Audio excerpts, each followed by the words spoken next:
तुम्ही ट्यून केलंय radio मनभवन 90.8 FM RJ Shubhangi सोबत ऑलवेज हार्ट टचिंग. श्रोतेहो नमस्कार. तुम्ही ट्यून केलंय रेडिओ मनभवन 90.8 FM. मी आहे RJ शुभांगी आणि आपण डॉक्टर्स वीक सेलिब्रेट करतोय. 1 जुलै रोजी आपण डॉक्टर्स डे, राष्ट्रीय डॉक्टर्स डे सेलिब्रेट करत असतो. Doctor B.C. राय यांच्या जन्म आणि मृत्यू एकाच दिवशी म्हणजे 1 जुलै रोजी असल्या कारणाने आपण हा स्पेशल दिवस साजरा करत असतो. आणि ह्या वर्षाची थीम म्हणजे behind the mask, who heals the healer, ही थीम घेऊन आपण ह्या वर्षाचा डॉक्टर्स डे हा वीक जो आहे सेलिब्रेट करतो आहोत. आणि आज आपल्यासोबत आहेत एक अनुभवी आणि निपुण कन्सल्टंट ॲनेस्थेटिस्ट डॉक्टर गणेश भारुळे सर. रुग्णाच्या शस्त्रक्रियेतील सुरक्षिततेपासून ते गंभीर रुग्णांच्या उपचारांपर्यंत त्यांच्या भूमिकेचं महत्त्व हे अपार आहे. ते अनेक वर्षापासून ॲनेस्थेशिया आणि क्रिटिकल केअरच्या क्षेत्रात कार्यरत असून आजवर अनेक जटिल केसेस हाताळल्या आहेत.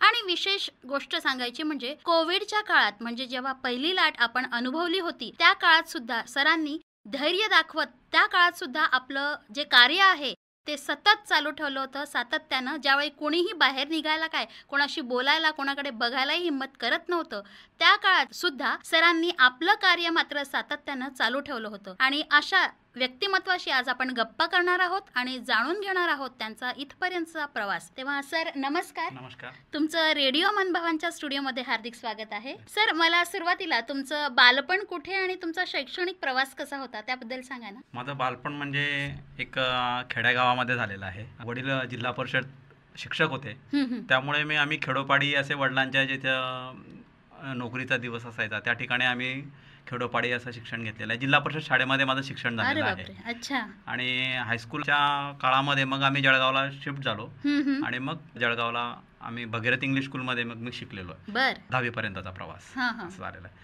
आणि 11वी-12वी मध्ये इथंच मी MJ कॉलेजला शिकलेलो आहे. असा माझा प्रवास झालेला आहे 12वी पर्यंत. अच्छा. आणि मग तुम्हाला या वैद्यकीय क्षेत्राकडे वळावं असं कधी वाटलं आणि त्यामागची प्रेरणा काय होती? वैद्यकीय क्षेत्रामध्ये वळावं असं वाटणं म्हणजे कसं होतं की आमच्या आजूबाजूचे 2-3 नातेवाईक हे वैद्यकीय क्षेत्रामध्ये होते, भूलतज्ञच होते. आणि त्यामुळे मला त्या क्षेत्राची थोडीशी आवड निर्माण झाली. दुसरं म्हणजे आमचं घर अगदी सिव्हिल हॉस्पिटलच्या अगदी जवळ होता.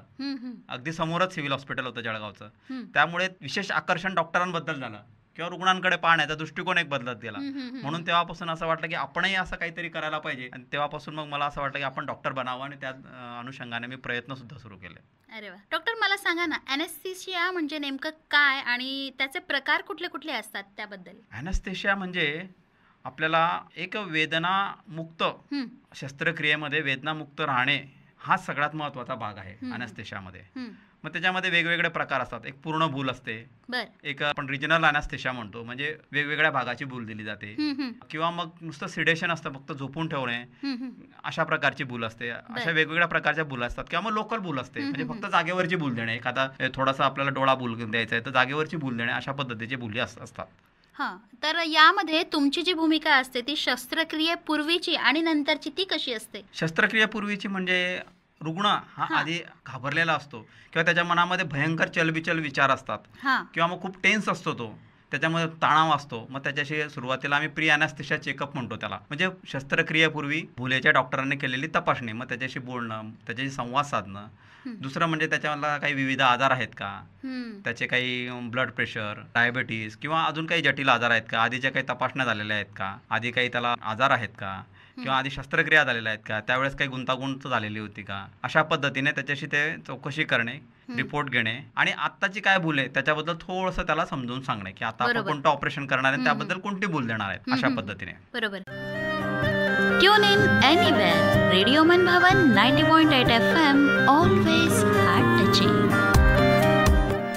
इंटेन्सिव्ह केअर युनिटमध्ये काम करताना कोणत्या प्रमुख आव्हानांना तुम्हाला सामोरं जावं लागत असतं? इंटेन्सिव्ह केअर म्हणजे अतिदक्षता विभागामध्ये कसं असतं की पेशंट हा अतिशय गंभीर रुग्ण असतो आणि त्याच्याबरोबर तो नातेवाईक हे अत्यंत मानसिक भावनिक तणावामध्ये असतात की आमच्या रुग्णाला काय होईल. त्याच्यामुळे त्यांची मानसिक आणि भावनिक तणाव किंवा त्यांच्याशी तसा संवाद साधणे ते अत्यंत महत्त्वाचे असते रुग्णाला उपचार करण्याबरोबर.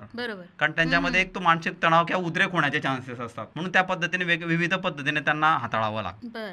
एक कोमल पद्धतीने म्हणायचं किंवा मग त्यांच्याशी बोलून व्यवस्थित सांभाळून. आणि कधी कधी आम्हाला खूप जलद निर्णय घ्यावे लागतात तिथं, कारण पेशंट अतिशय गंभीर असतो. काय करायचं काय नाही पटापट निर्णय घेऊन तिथं घ्यावा लागतात, असा तो भाग असतो. अच्छा. अशी एखादी केस असेल ना की तिथला म्हणजे ते पेशंट असावं किंवा त्याबद्दलची कुठली तरी घटना की जी लक्षात राहिली, मेमोरेबल इन्सिडेंट तुमच्या आतापर्यंतच्या प्रवासातला?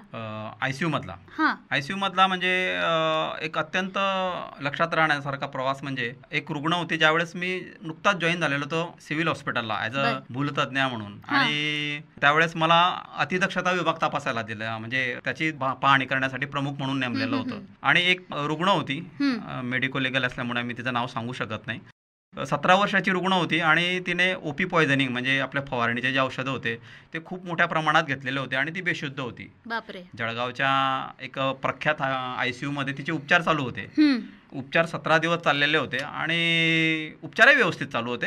पण सर्वसामान्य घराण्यात असल्यामुळे आर्थिक बाब ही त्यावेळेस निर्माण झाली आणि मग सरकारी दवाखान्यामध्ये तिला त्याच शिफ्ट करण्यात आलं. ती व्हेंटिलेटरवर होती. मग आमच्याकडे त्यावेळेसही आता समजा ह्या 20 वर्षापूर्वीचा भाग म्हणजे व्हेंटिलेटरची अवस्था काय होती आपण जाणू शकतो. पण नुकतेच त्यावेळेस न्यूपोर्टचे व्हेंटिलेटर सिव्हिल हॉस्पिटलला झालेले होते. पण आमचे त्यावेळचे RMO सर होते, चपळगावकर सर, त्यांच्याशी संवाद साधून की मला हे व्हेंटिलेटर द्या, मी हे व्हेंटिलेटर असे पुण्यामध्ये मुंबईमध्ये हाताळलेले आहेत. आणि त्या पेशंटला व्हेंटिलेटरवर घेऊन पुन्हा अजून 22 दिवस त्याच्या व्हेंटिलेटरवर ठेवून 15 ऑगस्टच्या दिवशी तिला व्हेंटिलेटरवरून काढलं होतं आणि ती पेशंट एकदम चांगली झाली होती. अरे बापरे. आणि ती पेशंट नंतर मला 5 वर्षानंतर भेटायला सुद्धा आली होती तिच्या आईवडिलांसहित लग्न झाल्यानंतर, की हे तुमच्यामुळे साध्य झालेलं आहे. अशा रुग्णाला पण खूप आनंद होतो. छान वाटतं खरंच ना. बर्बादियों का सोग मनाना फजूल था,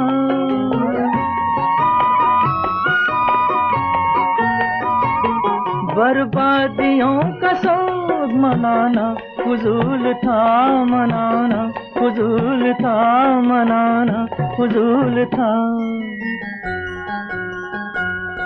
बर्बादियों का जश्न मनाता चला गया, बर्बादियों का जश्न मनाता चला गया, हर फिक्र को धुएं में उड़ा.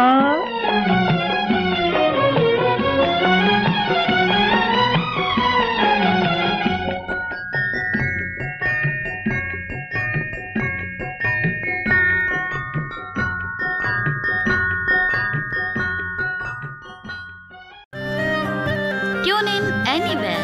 Radio Man Bhavan 90.8 FM, always heart touching. बरेच गैरसमज सुद्धा आहेत सर या अॅनेस्थेशिया बद्दल, त्याबद्दल तुम्ही काय सांगाल? अॅनेस्थेशिया बद्दलचे गैरसमज असे की भुलेमधून बाहेर येईल की नाही, बरोबर, नंतर मग भूल दिल्यानंतर किती वेळानंतर बाहेर येईल, किंवा मग आमची रिजनल अॅनेस्थेशिया असतो त्याच्यामध्ये आम्ही स्पायनल अॅनेस्थेशियामध्ये एक इंजेक्शन देतो, मग ती पाठीच्या हाडामध्ये दिली जाते का, त्यातून मग कंबरदुखी होते का आयुष्यभरासाठी, असे अनेकाने विविध प्रकारचे प्रत्येकाचे वेगळे वेगळे गैरसमज असतात. बरोबर. पण आत्ताच्या स्थितीमध्ये खूपच सुरक्षित आमची भूल आहे. आणि सगळ्यांना सांगणं असं आहे की पाठीतून सुई दिल्यामुळे कधीही हा कंबरदुखीचा त्रास होत नाही. त्याला अनेक विविध कारण असतात. पण बऱ्याचदा असं ऐकवत आहे की त्याला भूल दिली होती, भूलचं इंजेक्शन दिलं होतं म्हणून त्याला आता कंबरदुखी कायम राहिलेली आहे. बरोबर. असं बऱ्याचदा म्हटलं जातं. अनेक कारण आहेत, त्यावर ते लादलं जातं, तसं नाहीये. श्रोते हो, तुमच्या प्रत्येक मूडसाठी परफेक्ट म्युझिक सोबत ऐका धम्माल गप्पा आणि भन्नाट किस्से, एक खास show moods and music RJ Shubhangi सोबत दर बुधवारी सकाळी 10:30 वाजता आणि पुनःप्रसारण सायंकाळी 6:30 वाजता. So don't forget to listen moods and music with RJ Shubhangi only on radio Man Bhavan 90.8 FM, always heart touching. तर अॅनेस्थेशिया घेताना रुग्णाने विशेष करून कुठली काळजी घेतली पाहिजे, त्याबद्दल सांगा ना. बरोबर, खूप चांगला प्रश्न विचारला तुम्ही. अॅनेस्थेशिया घेताना सुरुवातीला रुग्णांना असं पाहिजे की त्यांनी जे काही त्यांचे आधीचे आजार आहेत किंवा काही मेडिसिन घेत आहेत हे कोणत्याही गोष्टी न लपवता आधी डॉक्टरांना सांगितलं गेलं पाहिजे. सगळ्यात महत्त्वाचं तर NBM स्टेटस म्हणजे आम्ही उपाशी म्हणतो, उपाशी पोटी आहे की नाही. बऱ्याचदा सगळ्यात महत्त्वाचं हे लहान मुलांच्या दृष्टिकोनातून किंवा मोठ्या माणसाच्या दृष्टिकोनातूनही किंवा ते लपवलं जातं की नाही बाबा त्यांना काही खाल्लेलं नाहीये, लवकर ऑपरेशन व्हायला पाहिजे किंवा अनफिट करू नये म्हणून. ह्या अशा गोष्टी असतात, म्हणजे कोणतीही गोष्ट लपवली गेली नाही पाहिजे. बरोबर.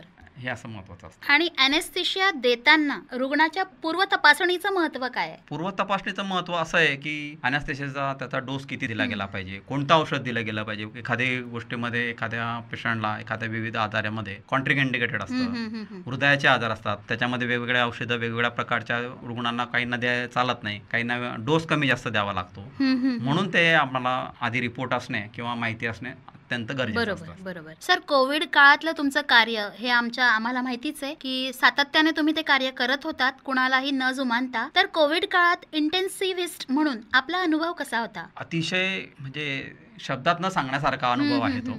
सुरुवातीच्या काळामध्ये पहिल्या कोविडच्या लाटमध्ये तर पहिल्यांदा कोणालाच काहीच कळत नव्हतं, खरंय, काय करावं काय नाही. म्हणजे घरातली माणसं सुद्धा त्या रुग्णाजवळ जात नसत.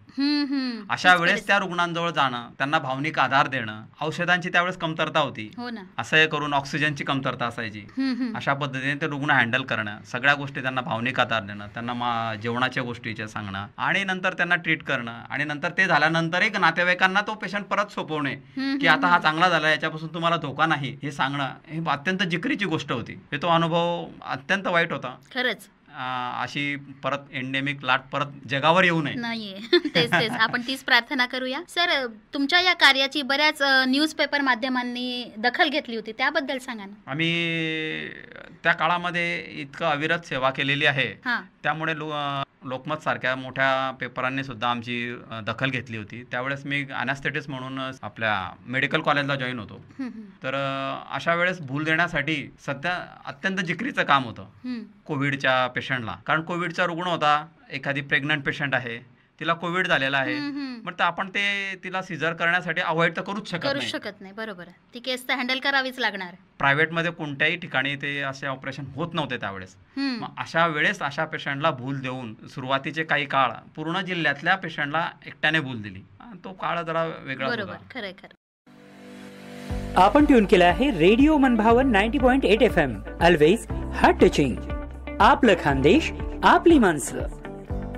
सर, ॲनेस्थेशिया आणि इंटेन्सिव्ह केअर यामधलं संतुलन तुम्ही कसं साधता, म्हणजे कसं मॅनेज करता सर? प्रमुख काम तर आमचं ॲनेस्थेशियाच आहे. ॲनेस्थेशियामधलं काम म्हणजे एक प्रकारे आयसीयूचंच काम असतं, इंटेन्सिव्हिस्टचं काम असतं. परंतु तरी सुद्धा एक विविध प्रकारच्या ज्या केसेस असतात, माझा अपेक्स क्रिटिकल केअर सेंटर होतं, अशा ठिकाणी सुद्धा आम्ही ते आयसीयूचे काही दिवस, हप्त्यातील काही दिवस आम्ही ड्युटीज करायचो. हे प्लस ते असं वेगळे काम करायचो. हा सगळा प्रवास चालू असताना तुम्हाला असं चॅलेंजिंग काय वाटतं या प्रवासात? चॅलेंजिंग म्हणजे येणारा पेशंट असतो आणि तो पेशंट आयसीयू मध्ये आल्यानंतर काही दिवसांनी तो चांगला होतो की ज्याच्यावर सर्वांनी आशा सोडून दिलेली असते. असा पेशंटही चालत जातो, त्यावेळेस जे आपल्याला आत्मिक समाधान होतं ते खूपच चांगलं असतं. ते शब्दात अवर्णनीय आहे. पीछे पीछे सपनों के भागे तो भी देखो मन नहीं जागे. पीछे पीछे सपनों के भागे एक दिन सपनों का राही चला जाए सपनों से आगे कहाँ. जिंदगी कैसी है पहेली हाय, कभी तो हंसाए कभी ये रुलाए.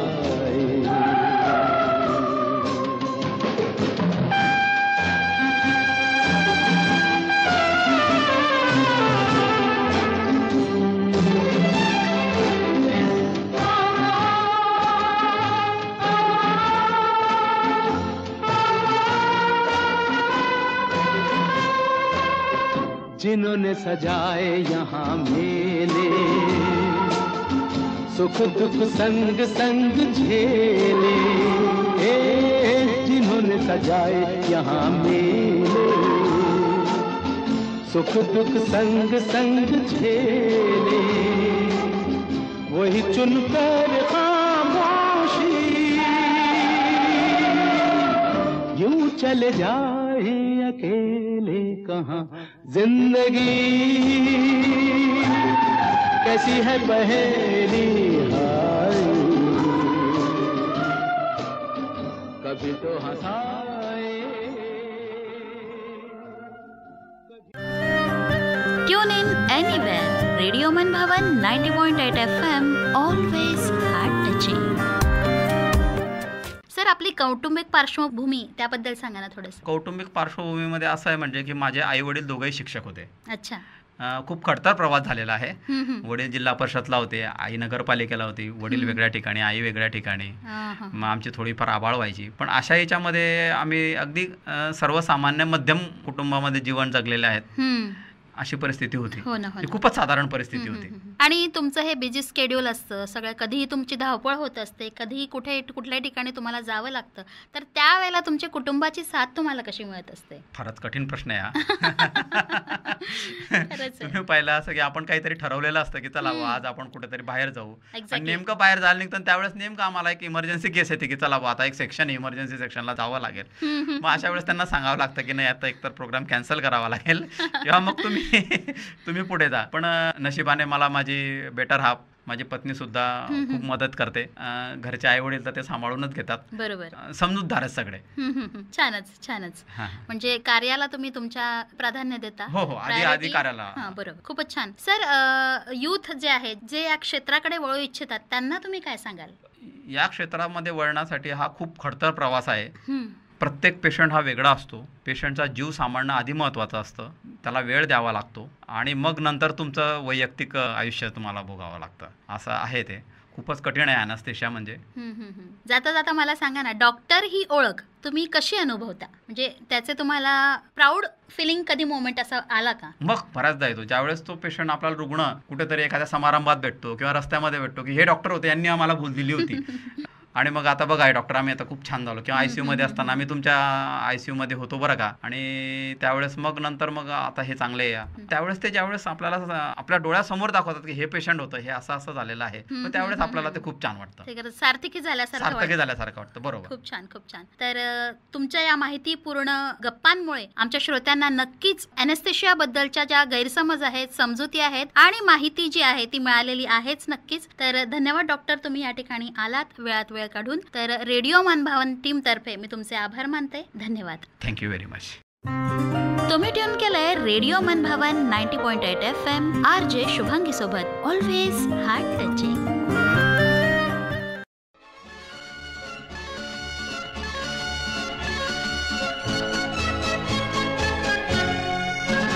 जिंदगी एक सफर है सुहाना, यहाँ कल क्या हो किसने जाना. जिंदगी एक सफर है सुहाना, यहाँ कल क्या हो किसने जाना. हाँ, जिंदगी एक सफर है सुहाना, यहाँ कल क्या हो किसने जाना. अरे ओले ओले ओ, ओले ओले ओ, ओले ओले ओ, ओले ओले ओ, ओले ओले ओ, ओले ओले ओ, ओले ओले ओ, ओले ओले ओ.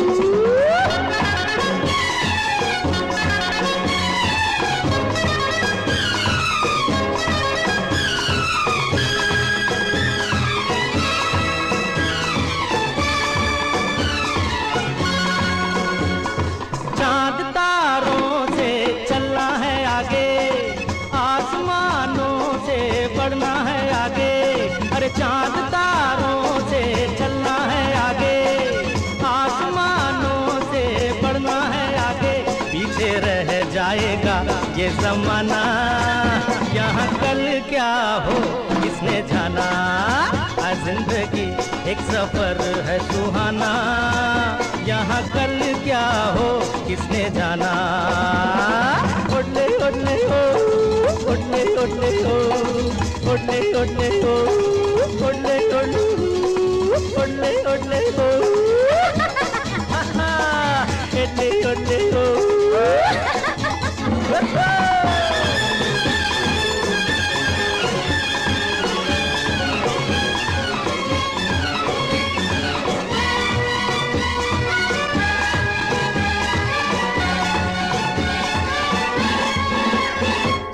हंसते गाते जहाँ से गुजर, दुनिया की तू परवाह न कर.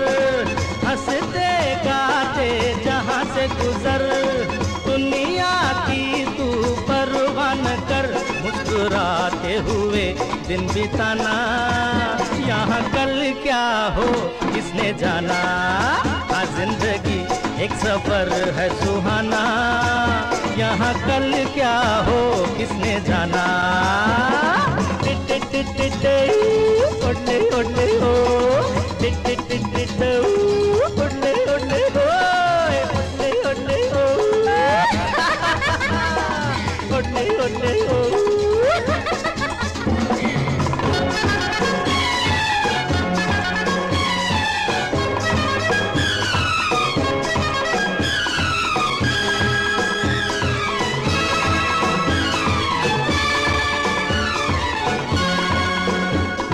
मौत आनी है आएगी एक दिन, जान जानी है जाएगी एक दिन। अरे मौत आनी है आएगी एक दिन, जान जानी है जाएगी एक दिन।